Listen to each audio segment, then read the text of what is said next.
Paper. It's an international program that is all about honoring the individual stories and processes that our veterans have gone through. Process itself applies to everyone. Everyone has a personal journey, a story, a path that they've taken, memories that they need to let go of in order to move forward. Veterans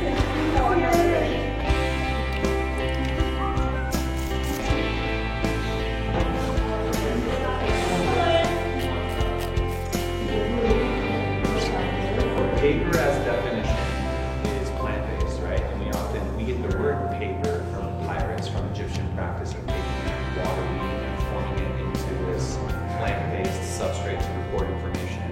The first step in paper making is to liberate the rag. So we begin by deconstructing the material by cutting it apart and removing all of the non-fiber.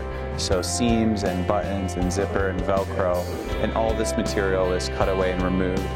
Then the fabric is cut down further into smaller pieces. After that, we take the cut up material and mix it with water and add it to the Hollander beater. The Hollander beater is the machine that can beat the material into a pulp. It was invented in 1680. So it's old technology, and we use it in the same way that it was originally intended. We fill it with water and clothing rag, and it beats it into a pulp. So this is pulp made from military uniform. So the pulp then rendered from the Hollander, we can form into sheets of paper one at a time by hand. We do this by adding the pulp first to a vat, then take the mold and decal, draw that through the vat, rendering a sheet of paper from the pulp slurry. See how my movement was subtle, it was quick? The mold and decal is the tool that we use to form sheets of paper one at a time by hand.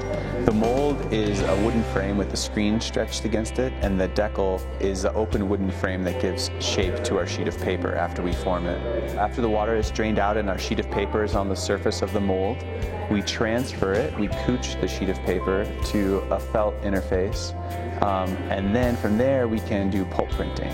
So pulp printing is this technique of taking these silkscreen stencils and printing with a pigmented, finely beaten pulp through the stencil onto the surface of a wet sheet of paper.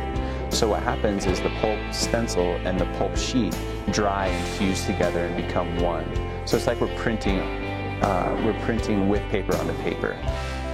And then we press all of the sheets of paper we create over the day and then hang them up to dry like laundry. And that is the steps of what we use here in the combat paper process. Intrinsic to that rag, that pulp from which the paper is made, is the memory of uniforms that were worn by those who have been in battle. You wear the uniform for so long that you're so focused on not getting it messed up. And after a while, you sit down and start shredding them up, and you start thinking about all the things that you've been through and what it really means when it comes down. The ritual of breaking down the uniform is a part of contemplating what it is in your own past that you're processing and moving forward with as you start your next chapter. Having it go from a sacrifice into a piece of art means a lot.